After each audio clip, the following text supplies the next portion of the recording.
तर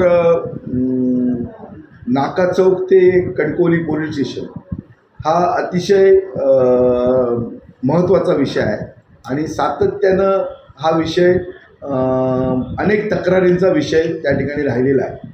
नेमकं या प्रशासकीय काळामध्ये या रस्त्यावर 25 लाख रुपये खर्च करून डांबरीकरण करण्याची निविदा ही त्या ठिकाणी प्रसिद्ध झालेली होती आणि निविदाची फक्त वर्क ऑर्डर त्या ठिकाणी शिल्लक राहिलेली होती.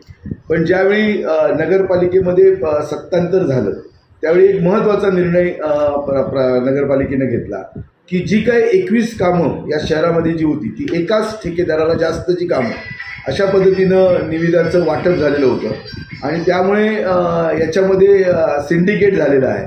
एकाच व्यक्तीला त्या ठिकाणी या निविदा मॅनेज करण्यात आलेल्या आहेत. अशा प्रकारचा संशय असल्यामुळे त्यावर त्या प्रक्रिया नव्याने व्हाव्यात, त्या रद्द व्हाव्यात अशा प्रकारची भूमिका नगरपालिकेने घेतली आणि त्या 21 निविदा रद्द केल्या. त्या निविदांमध्ये हे काम त्याच्यामध्ये होतं.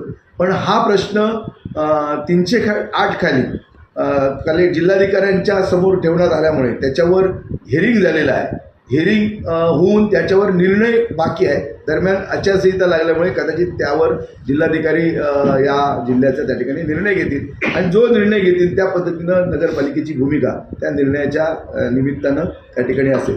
पण दरम्यानच्या काळात आपण उपस्थितीत केलेला जो महत्त्वाचा प्रश्न आहे तो प्रश्न त्या रस्त्याची झालेली दुरावस्था किंवा खराब झालेला रस्ता हा विषय महत्त्वाचा आहे. आता 1 महिन्याची आचारसंहिता लागली. त्या 21 कामांच्या मध्ये ही निविदा होती, त्याच्यावर अजून हिअरिंग आणि निर्णय झालेला नाही. दरम्यानच्या काळामध्ये सुद्धा भूमिगत विद्युत वाहिनीसाठी सुद्धा नगरपालिकेने पुढाकार घेतला, ठराव घेतला आणि ते मारुती मंदिर ते नाका चौक अशा पद्धतीची भूमिगत सुद्धा विद्युत वाहिनी करण्याचं ठरवलं आणि त्यामुळे तो सुद्धा रस्ता त्या ठिकाणी खणण्यात आला. तो खणल्यानंतर त्या ठेकेदाराकडनं त्याच्यावर कॉन्क्रिटीकरण करून घेऊन तो चर बुजवण्याचं सुद्धा काम नगरपालिकेने केलं. पण सध्या त्याच्यावर जे खड्डे पडलेले आहेत हे खड्डे बुजवण्याचं काम नगरपालिकेने हातामध्ये घेतलेलं आहे. येत्या 2-4 दिवसामध्ये त्या ठिकाणी हे खड्डे हे नगरपालिकेच्या स्तरावर त्या ठिकाणी बुजवले जातील आणि तो प्रयत्न नगरपालिकेचा आहे. आचारसंहिता उठल्याच्या नंतर आणि निविदेचा निर्णय झाल्याच्या नंतर त्या रस्त्याच्या बाबतीतली निविदा त्या ठिकाणी केली जाईल. स्वतः त्या ठिकाणी 25 लाख रुपये खर्च करून जे डांबरीकरण आहे ते पहिल्या स्थितीमध्ये केलं जाईल.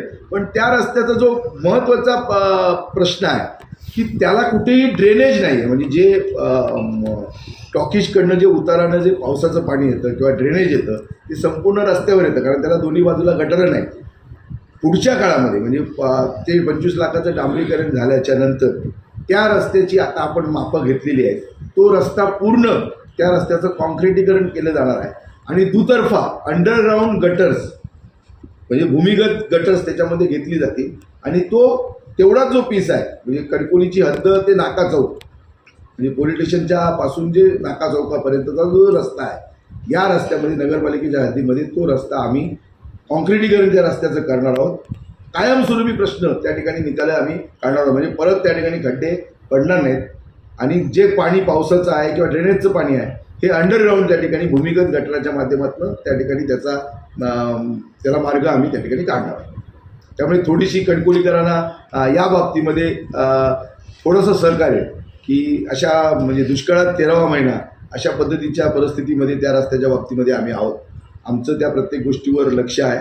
जवळजवळ आतापर्यंत 3 व्हिजिट प्रत्यक्ष त्या जागेवर आम्ही त्या ठिकाणी केलेल्या आहेत. लोकांच्या समस्या काय, पडलेले खड्डे, रस्त्याची डागडुजी, त्याच्यानंतर भूमिगत विद्युत वाहिनी आणि हे डांबरीकरण आणि नंतर होणारं कॉन्क्रिटीकरण ह्या सगळ्या बाबतीमध्ये जवळजवळ 3 ते 4 व्हिजिट ह्या त्या ठिकाणी नगरपालिकेच्या स्तरावर केलेल्या आहेत. लवकरच पावसाळ्याच्या नंतर तिथली स्थिती आपल्याला तो रस्ता चांगला झालेला आपल्याला त्या ठिकाणी दिसेल.